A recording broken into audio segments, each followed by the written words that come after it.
On n'a pas habitué de faire les cultes les matins. Il dit quand même, prends courage, prends courage. Alléluia. Alléluia. Amen. Commencez déjà à préparer-vous. Je pense que si Dieu est voulant, je pense qu'on va commencer à prier le matin. Hein? Alléluia. Amen. Vous voyez certains qui ont poussé les cris de joie parce qu'ils aiment bien le matin. Gloire à Dieu. Amen. Ça change un petit peu la salle et tout. Nous rendons grâce à Dieu pour toutes choses. C'est vrai que certains parmi nous qui ne sont pas là, qui n'ont pas peut-être habitué. Mais nous bénissons le Seigneur pour la présence de chacun et chacune de nous. Amen. Bien, ce matin, depuis mercredi, le Seigneur m'a donné un message pour son église. Dans ce message que nous voulons partager avec vous,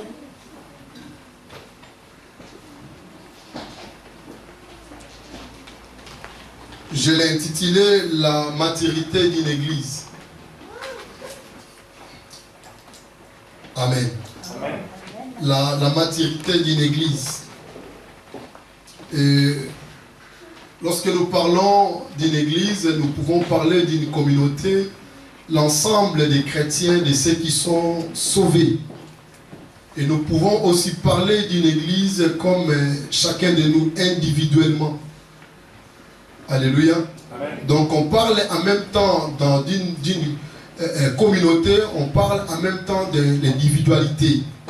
Parce que quand nous voulons vraiment aller profondément spirituellement, l'église, ce n'est pas ce bâtiment. Vous voyez, nous avons déplacé. Amen. Nous étions de l'autre côté, nous sommes ici, mais nous sommes toujours l'église. Donc l'église, ce n'est pas des maisons là, mais l'église, c'est nous. Alléluia.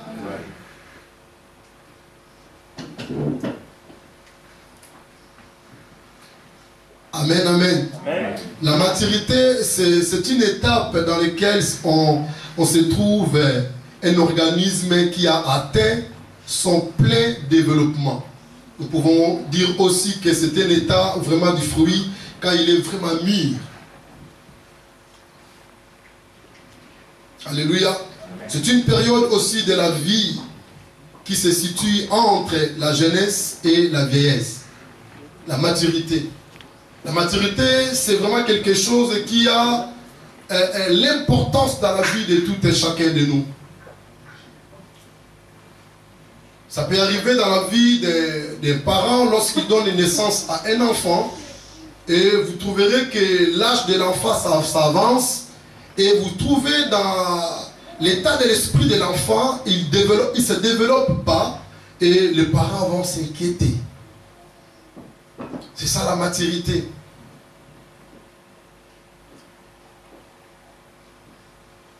Au moment où quelqu'un qui a 10 ans, 20 ans, arrive à 30 ans, mais on trouve en lui toujours des choses primaires et que les parents doivent avoir beaucoup de soucis. Et c'est de la même chose aussi dans la vie d'une église. Un jour, je vous ai parlé si quelqu'un qui vient de l'autre côté et qui vient réunir avec nous.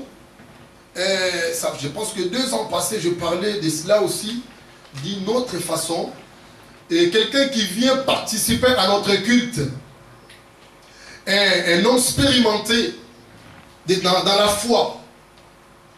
Et il va comprendre directement, même si que nous avons encore rien dit à lui, lui-même va comprendre que cette église a atteint une certaine maturité. Alléluia. Amen. Et même moi, quand je suis là, si j'arrive dans une église et que je commence à observer des choses qui se passent dans cette église-là, ou avec les chrétiens qui sont là, je vais comprendre leur niveau de maturité. Amen. Amen. Alléluia. C'est vraiment très important de comprendre ces choses.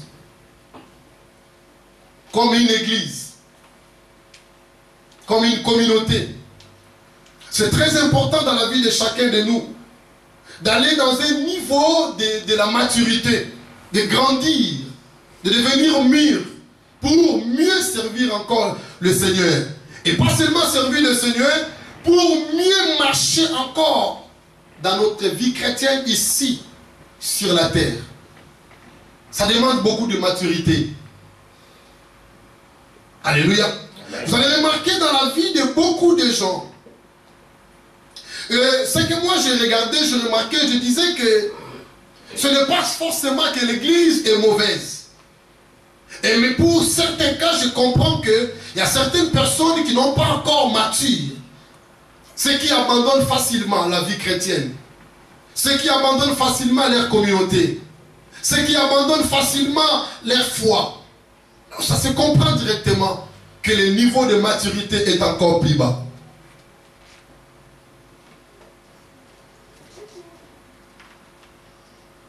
Alléluia. Amen. Je vais appuyer sur un verset dans 2 Thessaloniciens chapitre 1er. L'apôtre Paul, comme un père qui a bâti une église dans la ville des Thessaloniciens,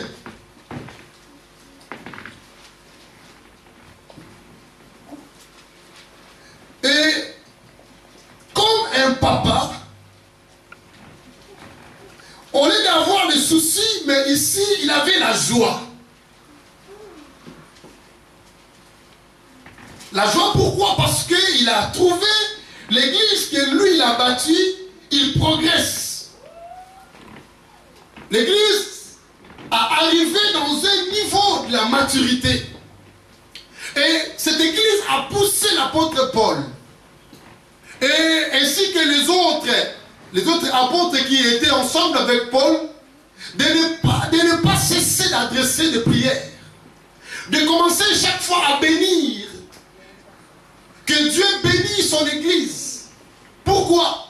Parce que l'église faisait la joie de l'apôtre. Alléluia. Amen. Amen, amen. Amen. Ça veut dire que c'est comme un enfant qui fait la joie de ses parents. C'est un enfant béni. Amen. Oh, alléluia. Amen. Je vois un peu la distraction là-dessus. Soyez vraiment un peu connectés avec la parole de Dieu. Amen. Amen. Amen. Soyez connectés. Chacun a sa Bible. Pas de regarder une seule Bible à deux personnes. Chacun a sa Bible. Amen. Amen. Alléluia. Amen. Donc je disais que l'apôtre Paul était en train de bénir le Seigneur. Pourquoi? Il n'avait pas de soucis. Il ne s'inquiétait pas par rapport à la maturité de l'église. Mais l'apôtre Paul avait la joie. Après avoir bâti l'église, et l'apôtre Paul entend parler de cette église. Et l'apôtre Paul ne cessait jamais d'adresser des prières à l'Éternel. Pourquoi?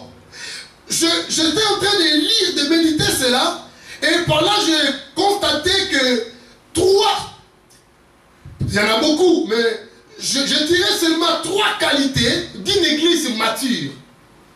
Quand une église devient mature, nous allons comprendre ça. Et je dirais ici 3 qualités. Amen. Amen. Alléluia. Amen. La première des choses, c'est la foi. Regardez ce qu'il dit ici. Nous devons, à votre sujet, frères ou sœurs, rendre continuellement grâce à Dieu. Pourquoi? Comme cela est juste. Parce que votre foi, comment? Mais vous n'avez pas votre Bible? Votre foi fait comment? Votre foi fait comment? De grands progrès. Mais vous n'avez pas ça? 2 Thessaloniciens chapitre 1er, verset 3. Vous êtes où? C'est ça, non? 2 Thessaloniciens. Hein? Parce qu'avant, tu n'as pas donné les versets. Ouais. Ah ouais? Ah. C'est ma diète. Excusez-moi. Chapitre 1er, et à partir du verset 3 des Thessaloniciens. Il dit, nous devons à votre sujet rendre, à votre sujet frères et sœurs, rendre continuellement grâce à Dieu. Comme cela est juste. Pourquoi? Parce que votre foi. Parce que votre foi fait de grands progrès, virgule. Fait de grands progrès. Je disais, la première qualité d'une église où on peut constater que cette église est devenue dans un niveau de la maturité, c'est lorsque nous voyons l'augmentation de leur foi. Lorsque la foi augmente dans cette église, lorsque chacun de nous arrive dans un niveau qu'il commence à comprendre des choses de Dieu par la foi. Lorsque sa foi devient une foi ferme. Alléluia.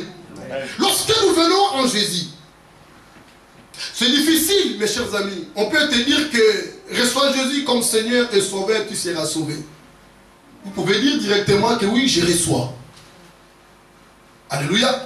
Et quand tu reçois Jésus comme Seigneur et Sauveur, oui, c'est un nouveau départ. Mais cela n'est pas dit directement que vous avez la foi.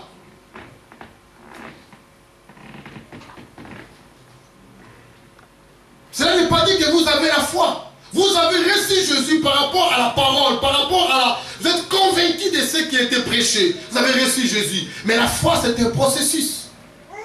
Où la Bible nous dit dans Romains chapitre 10, verset 17, « Or la foi vient de ce qu'on attend. » C'est-à-dire que vous devez maintenant chercher à faire grandir votre foi. Comment? Par des enseignements, par la parole de Dieu. Par la parole de Dieu. L'apôtre Paul, lorsqu'il a bâti cette église, et il a trouvé que cette église a progressé dans leur foi. Pourquoi? Parce que c'était une église qui s'est basée, qui s'est laissée dans la parole. Et une église qui restait dans les enseignements, qui aime écouter la parole de Dieu. Et c'est ça que la parole va faire augmenter leur foi. Et lorsque la foi augmente, ce sont les premières qualités d'une église où ça peut nous amener plus loin avec le Seigneur. Plus loin avec le Seigneur. La foi.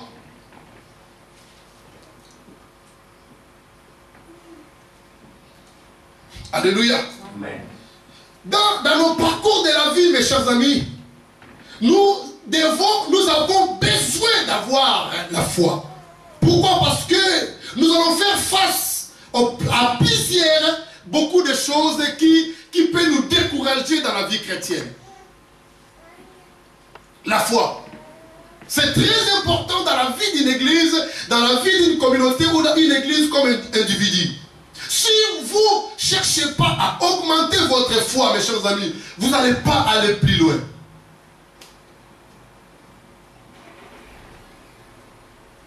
Alléluia. Amen. Alléluia. Amen. Si vous ne cherchez pas à augmenter votre foi, vous n'allez pas aller plus loin dans la vie chrétienne. Vous devez le savoir. Mettez ça dans votre tête.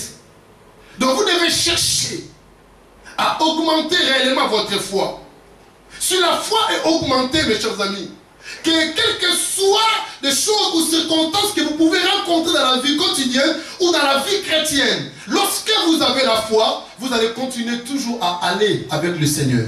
Amen. Alléluia. Amen.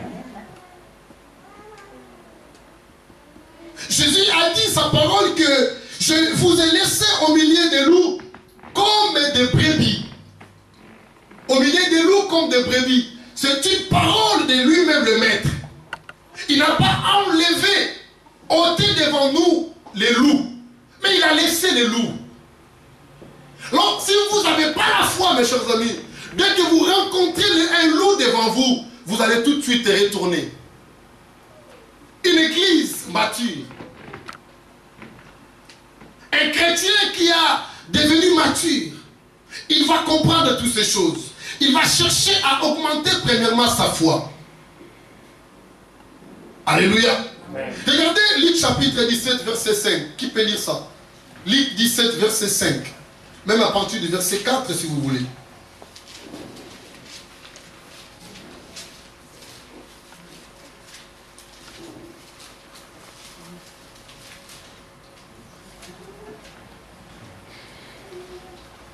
Qui a trouvé? Lisez à haute voix, s'il vous plaît. Merci, mon frère. Luc 17, à partir du 4e verset. Et s'il a péché contre toi 7 fois dans un jour, et que 7 fois il revienne à toi disant, je me repens, tu lui pardonneras. Les apôtres dirent, verset 5, au Seigneur, augmente-nous la foi. Ah! Alléluia. Amen. Est-ce que l'église peut dire, Seigneur, augmente-nous la foi? Nous tous ensemble. 1, 2, 3. Seigneur, augmente-nous la foi. Alléluia. Amen. Ils ont posé la question à Jésus. Lorsque ton frère pêche contre toi, combien de fois tu vas le pardonner? Combien de fois vous connaissez bien l'histoire? L'apôtre Paul précipité, ça sera 7 fois, 2 fois ou 3 fois ou 4 fois. Mais Seigneur, combien de fois? Jésus disait qu'il commençait à expliquer. C'est en 7 fois que vous allez pardonner votre frère. Ça veut dire que c'est un parcours de la vie chrétienne. Alléluia. C'est un parcours de la vie chrétienne. De pardonner ton frère. De pardonner ta soeur. Même lorsqu'il t'a fait du mal. De les pardonner toujours. De les pardonner toujours. Mais l'apôtre Paul disait, c'est tout au début de l'ère lorsqu'ils sont venus en Christ. Vous voyez, je vous ai dit, lorsque nous sommes venus en Christ, la première chose à chercher, mes chers amis, c'est d'augmenter la foi. D'avoir la foi face à certaines choses que nous allons rencontrer. Combien de personnes sont restées à la maison? Et si vous allez les rendre visite, ils vont toujours dire des choses comme ça. Parce qu'il ne veut pas me pardonner, parce qu'il est ceci, parce que pourquoi? Parce que nous manquons la foi. Alléluia. Parce que nous manquons la foi. Les apôtres, lorsqu'ils ont entendu cela, ils ont dit, Seigneur, augmente-nous la foi. Pourquoi? Ça veut dire quoi? En nous-mêmes, dans notre chair, dans notre façon de voir les choses, nous n'arriverons pas. Alléluia. Amen. Nous n'arriverons pas. C'est pourquoi je vous dis, mes chers amis, si nous ne nous confions pas à lui, le maître, celui qui nous a appelés, nous n'arriverons pas cette vie chrétienne. Nous n'arriverons pas. Ça veut dire ça aussi. Dans l'apôtre Pierre, il voulait dire que Seigneur, augmente-nous la foi, sinon nous n'arriverons pas à pardonner 7 fois. Nous n'arriverons pas.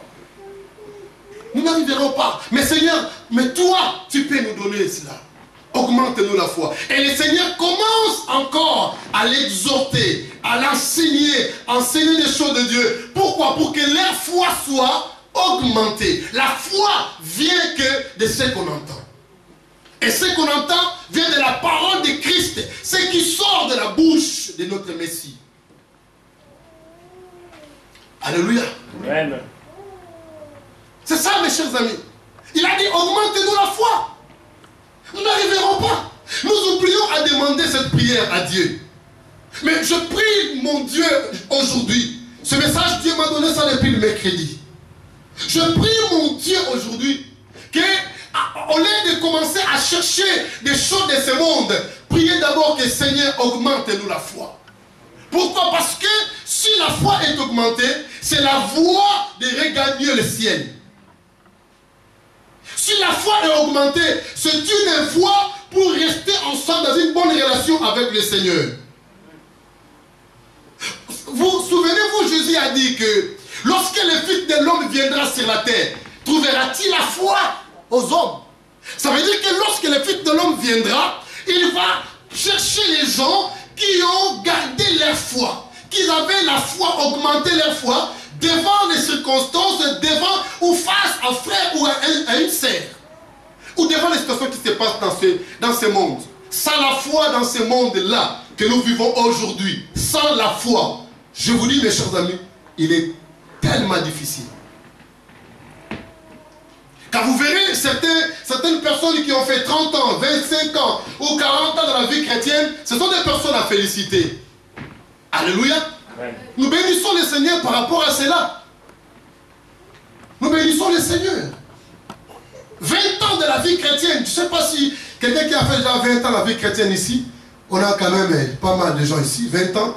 Voilà. Donc c'est 25 ans, 30 ans. Si vous faites ça dans la vie chrétienne et que vous êtes toujours debout, c'est à féliciter. Parce qu'il y a beaucoup qui arrêtent dans la route. Alléluia. Amen. Pourquoi? Parce qu'ils n'arrivent pas à atteindre les niveaux de maturité. La maturité, c'est très important dans la vie des chrétiens. Cherchez de devenir mature. Quand je vous ai dit des années passées, quand un homme ou une église est devenue mature, il y a un modérateur qui soit là ou qui ne soit pas là, ce n'est pas lui qui va commencer à nous pousser à prier. Vous comprenez cela? Je vous rappelle encore, 2 ans passés, j'ai prêché ça. J'ai prêché un petit peu comme ça. Quand est-ce que tu peux découvrir qu'une église est devenue mature? Une église qui est devenue mature. Vous voyez? Je vais donner les chapitres ici. Je parlais sans donner du verset. Vous voyez comment tout le monde, vous n'arrivez pas. Mais si l'église était mature ici, ils vont dire déjà, ah, j'ai déjà trouvé ça. Alléluia. Amen. Alléluia. Amen. Parce que si vous êtes vraiment de lecteur de la Bible, dès que le pasteur parle déjà, vous comprenez les versets. Même si je n'ai pas cité les versets. Dès que je parle, je dis que la Bible dit ceci, et la foi vient de ce qu'on entend vers la parole de Dieu. Vous comprenez les gens? La maturité aussi. On ne peut pas pousser quelqu'un de dire que prier, adorer, acclamer le Seigneur. On ne peut pas. Pourquoi? Le niveau. La foi a été augmentée. À qui nous avons crié? Qui nous a poussé de venir dans ce lieu? Qui nous a poussé? Qui vous a poussé de venir ici? Mon message que j'ai envoyé? La foi. Dis-moi alors, qui vous a poussé de venir? N'est-ce pas le Saint-Esprit?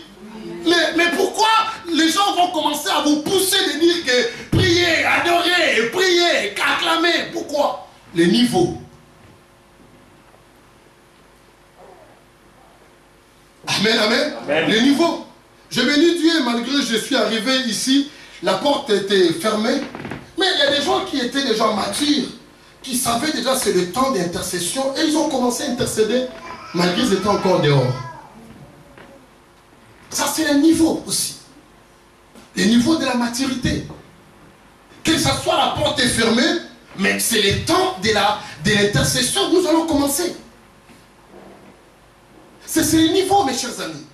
Lorsque nous arrivons à ce niveau-là, nous pouvons faire de grandes choses ici. Pour faire de grandes choses ici. C'est le Saint-Esprit qui vous a poussé. Moi, je vous ai juste annoncé qu'aujourd'hui, ce n'est pas à 13h30, mais c'est à 10h. Alléluia. Mais c'est le Saint-Esprit qui nous a poussé de venir ici. Mais si c'est le Saint-Esprit qui vous a poussé, ça veut dire que vous arrivez à un niveau de maturité. Vous comprenez que Dieu a besoin de nous dans ces lieux pour l'adorer. Nous venons ici pour l'adorer. Nous devons avoir la foi à la personne que nous avons cru, qui est le Seigneur. Et nous devons comprendre sa parole, tout ce qu'il a dit. La foi, mes chers amis. C'est très important dans une église. Même si le pasteur n'est pas là. Même si les autres frères n'est pas là. Mais moi j'ai la foi. À celui que je crie, qui est Jésus-Christ de Nazareth, il est avec moi. Il est là avec moi. Et je peux l'adorer.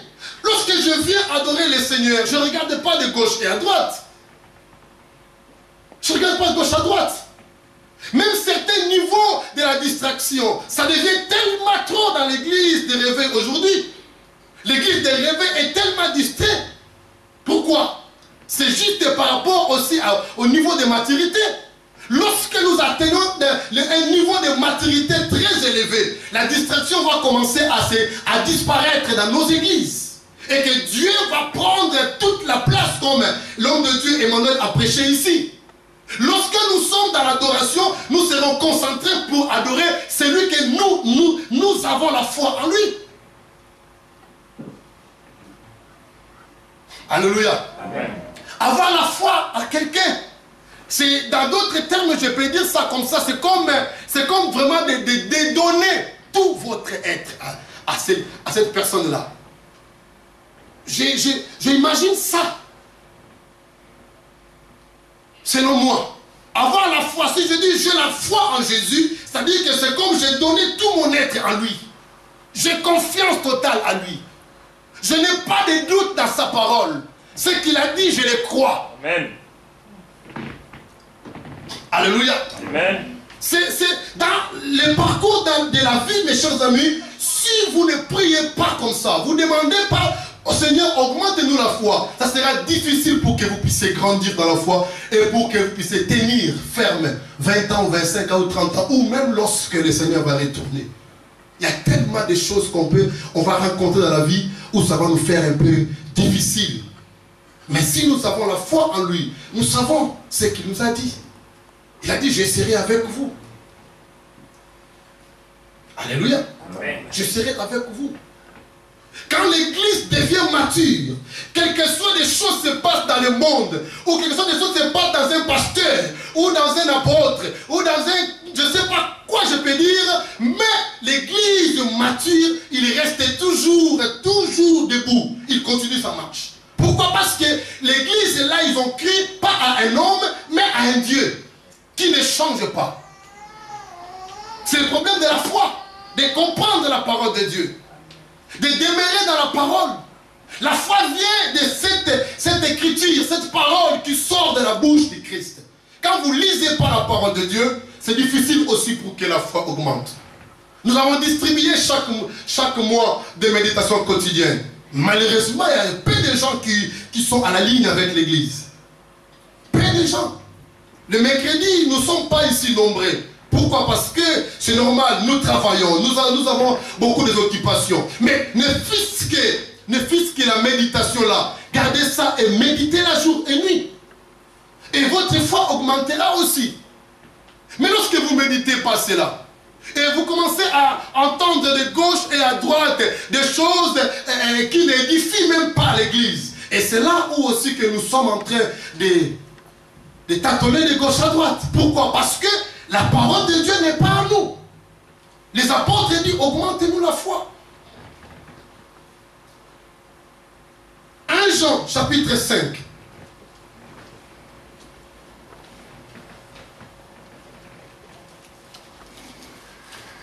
Verset 4. 1 Jean. Pas évangile, mais épître. Qu'est-ce qu'il y a à côté d'Apocalypse? 1 Jean. Qui a trouvé? Lisez en tout voir celui qui a trouvé.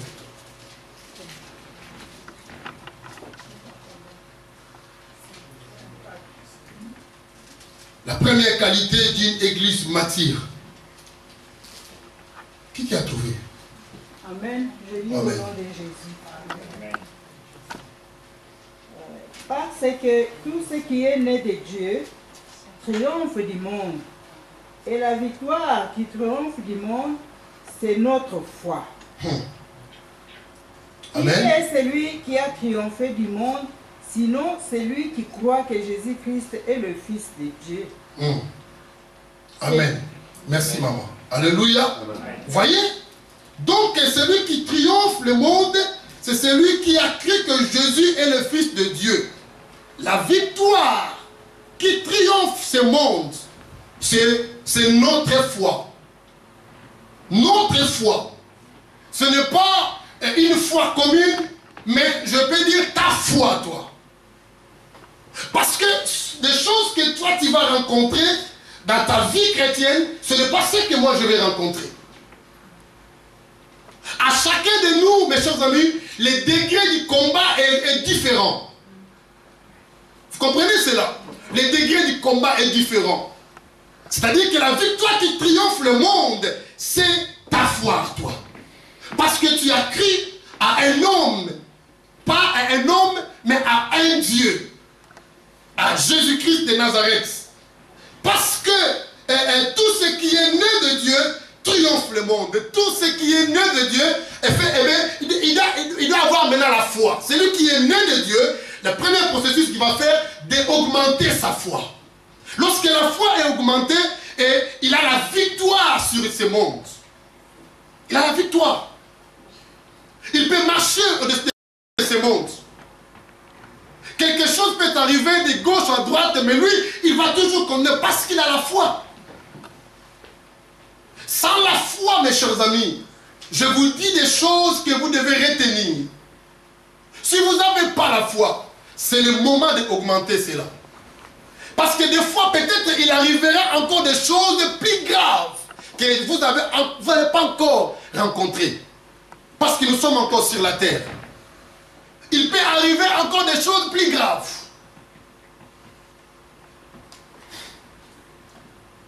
Il peut arriver dans l'église, même dans vos foyers ou dans votre famille, ou dans les quartiers où nous habitons. Il peut arriver des choses de plus graves. Mais c'est la foi qui va faire que vous puissiez vaincre et de dominer toutes les choses et de marcher sur les mondes. Mon combat à moi, ce n'est pas le vôtre. Moi, j'ai mes combats à moi. Par rapport aussi au degré de la personne ou bien de le niveau de la personne spirituellement. Nous ne pouvons pas comparer cela.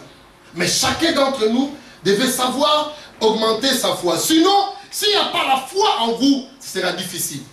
C'est le moment, mes chers amis. C'est le moment où que l'Église va devenir mature. Il faut vraiment arriver dans un niveau où personne ne peut nous supplier encore. De nous supplier pour la prière. De nous supplier pour venir servir le Seigneur. De nous supplier pour faire quelque chose dans l'Église. Mais non. L'Église mature. Personne ne peut te supplier. Parce que tu sais ce que je vais faire. Je fais ça pour celui que je crie, qui est le Seigneur.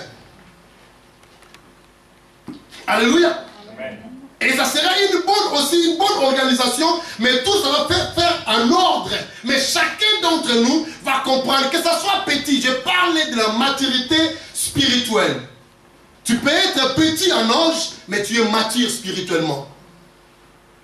Alléluia. Amen. Alléluia. Amen. Tu peux être un enfant, mais tu es mature. Je parle de maturité spirituelle. Où les gens peuvent regarder comme ça, ils disent que non, l'église ne peut pas être comme ça. Je vais faire ceci, je vais faire cela, je vais faire cela. C'est ça le niveau de la maturité. Une église mature, ils ne laissent pas leur pasteur faire toutes les choses en même temps. Non. Chacun va prendre sa tâche. Alléluia. Chacun va prendre sa tâche. Chacun, je vous dis. Parce que lorsque Dieu a appelé Moïse, Dieu n'a pas dit à Moïse de faire tout. Dieu n'a pas dit à Aaron de faire tout. Alléluia. Amen. La maturité va se voir directement lorsque vous êtes là, vous faites un culte. Les gens vont comprendre que cette église-là est vraiment mature. Est vraiment mature. Par rapport à notre façon d'être, notre façon de faire, nous allons comprendre directement que cette église-là, c'est vraiment une église mature.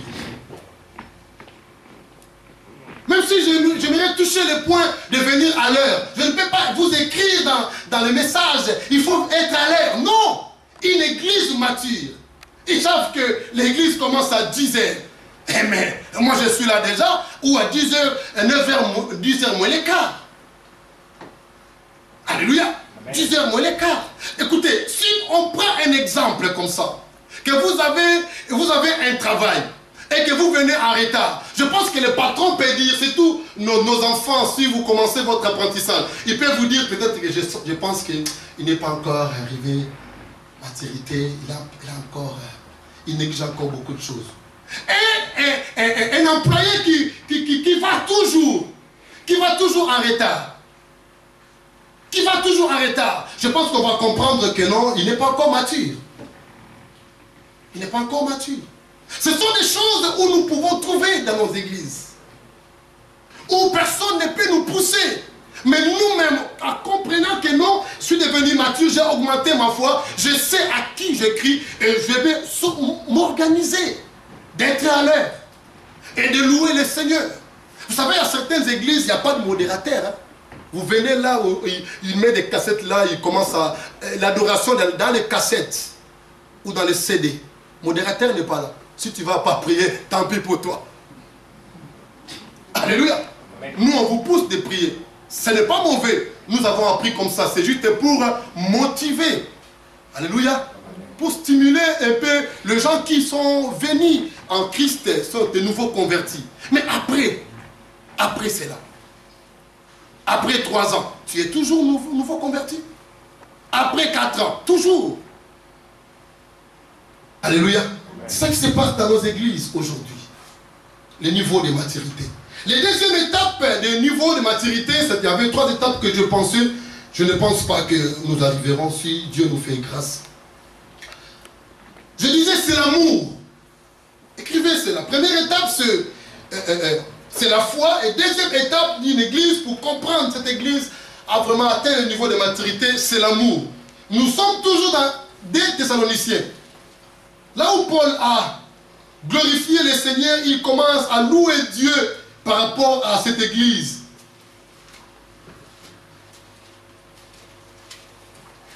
Qu'est-ce que Paul dit? Nous avons fini avec vous dans... parce que votre foi fait de grands progrès. Nous avons passé la foi et que la charité de chacun de vous, tout à l'égard des autres, augmente de plus en plus. La charité. Parce que l'amour des uns et les autres, dans votre église, dans votre assemblée, dans votre cœur, augmente de plus en plus. Voyez mes chers amis, regardez ce que Paul dit. Il commence à bénir Dieu à chaque fois. Parce qu'un papa, c'est comme ça. Quand un papa, il voit son enfant, il commence à progresser, grandir, il devient mature. Des fois, tu restes à la maison comme ça, tu viens toi-même, tu trouves déjà que des choses organisées, tout, balayé. Donc, vous sentez que papa et maman, ils sont vraiment contents. Même s'ils ne vous disent pas. Mais ils sont contents.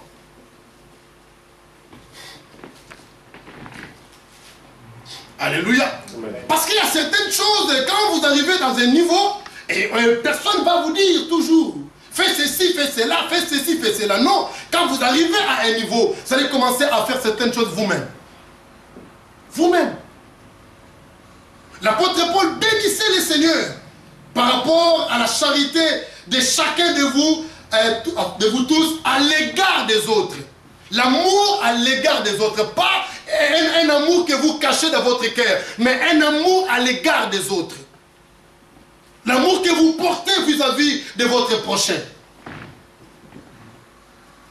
Et cet amour doit se manifester. C'est-à-dire que l'apôtre Paul a vu l'amour augmenter dans leur vie.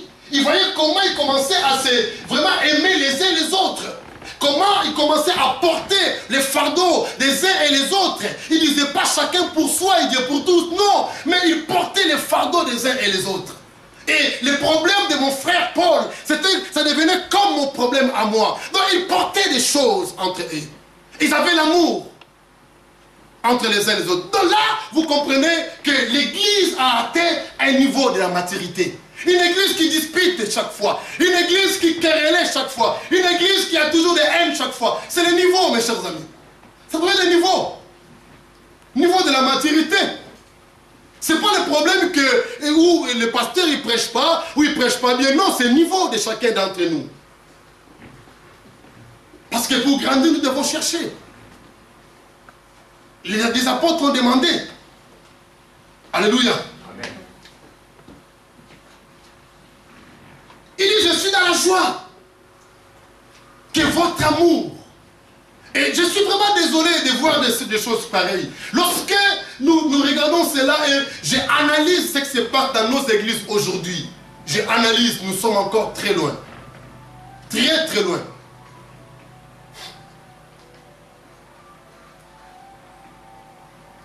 Alléluia. Nous sommes encore très loin. Nous trouverons dans nos églises d'aujourd'hui toutes sortes de choses qu'on peut trouver ailleurs ou dehors. Nous trouvons ça à l'église. Il n'y a pas l'amour. Il n'y a pas l'amour. Il y a la haine qui règne. Qui peut lire moi avec 2 Corinthiens 12, 20. 2 Corinthiens 12, 20. Papa Paul, lisez-moi rapidement. Écrivez cela. Ça dépend de l'amour. 2 Corinthiens 12, 20.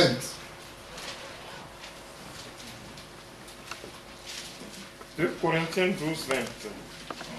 Car je crains de ne pas vous trouver à mon arrivée tel que je voudrais. Pas doucement.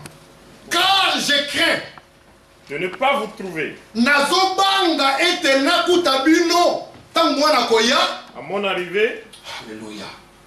Tel que je voudrais et d'être moi-même trouvé par vous tel que vous ne voudriez pas.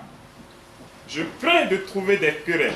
Je crains de trouver des querelles à vous. Vous voyez, une église immature.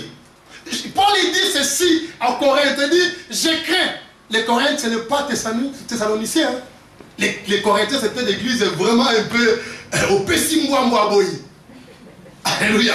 Il dit, je crains de trouver en vous des querelles. Parce que là où se trouvent des querelles, ça veut dire tout simplement le deuxième point. La jalousie. Non, là où se trouvent des querelles, le deuxième point que nous avons dit, deuxième étape, l'amour, il ne trouve pas l'amour. Il n'y a pas l'amour. Allez-y mon frère. Et je crains de trouver des querelles, de la jalousie, des animosités, des cabales, des médisances, des calomnies, de l'orgueil, des troubles. Et des troubles. Allez-y encore. Je crains qu'à mon arrivée, mon Dieu ne m'humilie de nouveau à votre sujet. Ah! Je crains, regardez, merci Papa Paul. Ça c'est une responsabilité d'un père. Paul dit que je crains dans mon arrivée que Dieu m'humilie à votre sujet. Ça veut dire que lorsqu'il n'y a pas une certaine maturité, que l'église ne progresse pas, c'est une humiliation pour un papa.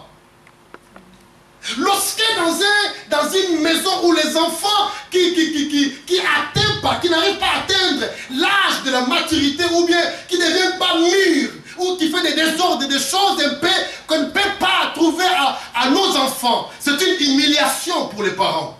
Paul est en train de dire ici, je crains, verset 21, je crains qu'à mon arrivée, mon Dieu, alléluia, mes chers amis, s'il n'y a pas l'amour dans l'église de Dieu, ça se comprend directement, c'est le niveau.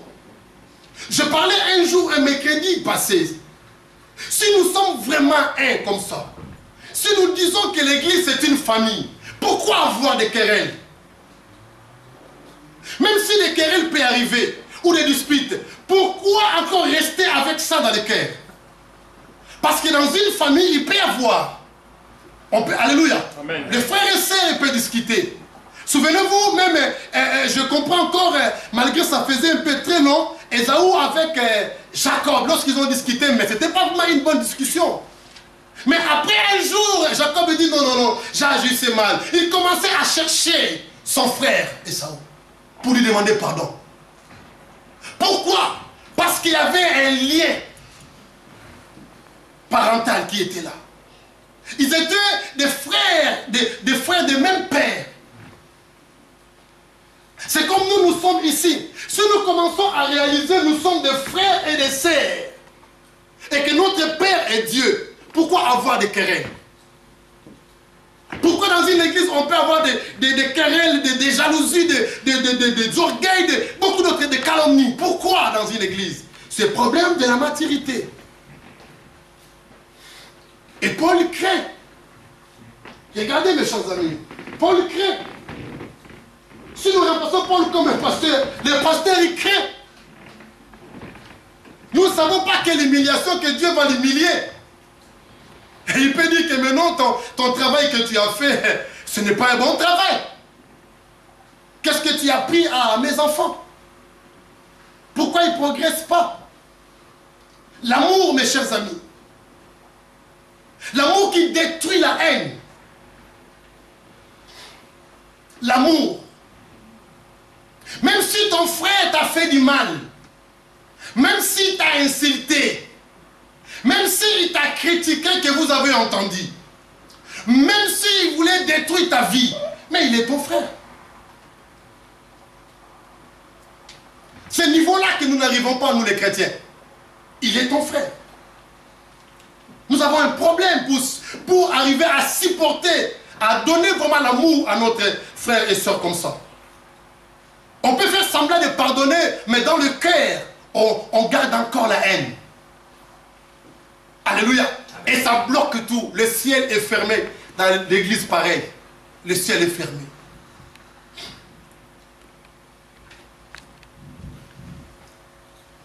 Alléluia.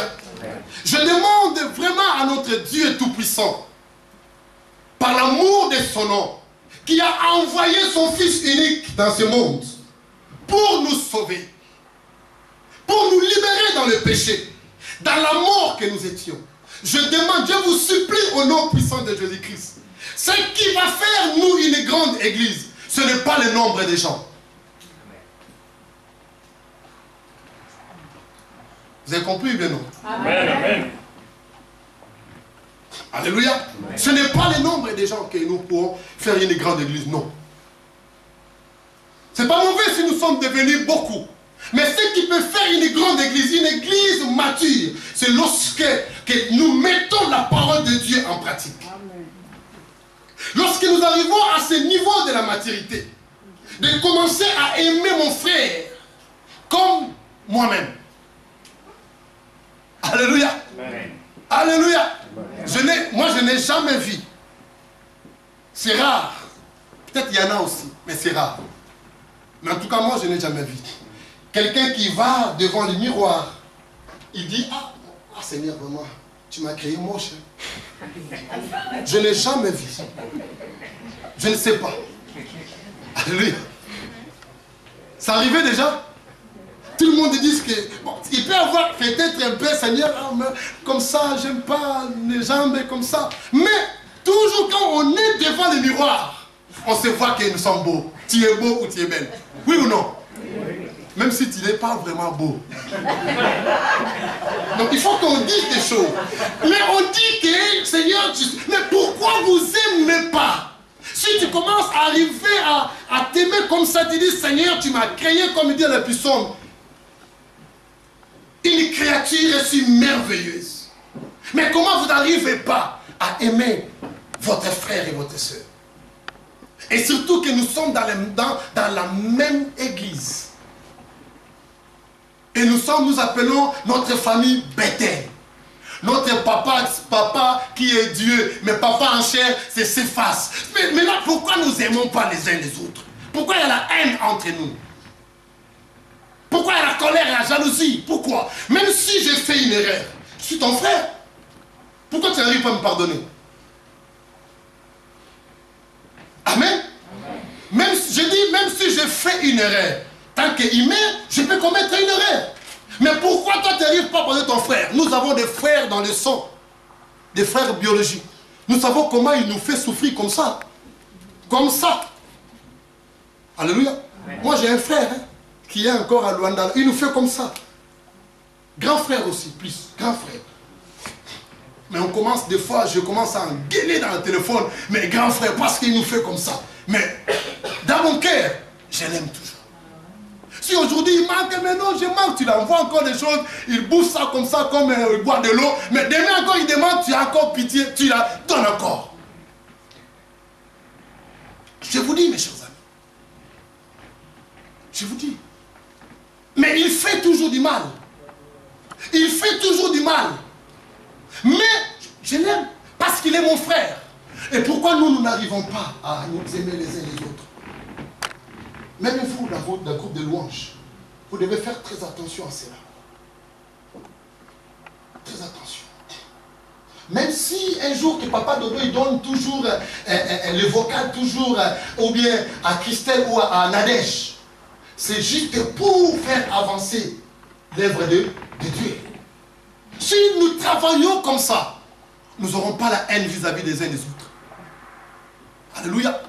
Même si le frère Paul qui prêche beaucoup, même si le frère Paul qui passe toujours devant ici pour parler, tu vas dire, tu vas toujours l'aimer, pas avoir la haine, parce qu'il fait toutes choses pour l'avancement de l'œuvre de Dieu. Donc, c'est-à-dire que j'ai toujours cet amour-là. Ce sont des choses qui provoquent de la haine, même dans les groupes de louanges. Pourquoi pas moi? Pourquoi toujours lui ou elle? Pourquoi? Et dans nos églises aussi, ça se passe comme ça. Il y a beaucoup de gens qui sont restés à la maison. C'est cause aussi de manque de l'amour. Pourquoi? Parce que le niveau de maturité est encore plus bas. Alléluia. Je vais m'arrêter là. Le troisième point, c'était la persévérance, mais je m'arrête là. Que le Seigneur nous bénisse. Lèvons-nous, nous allons prier.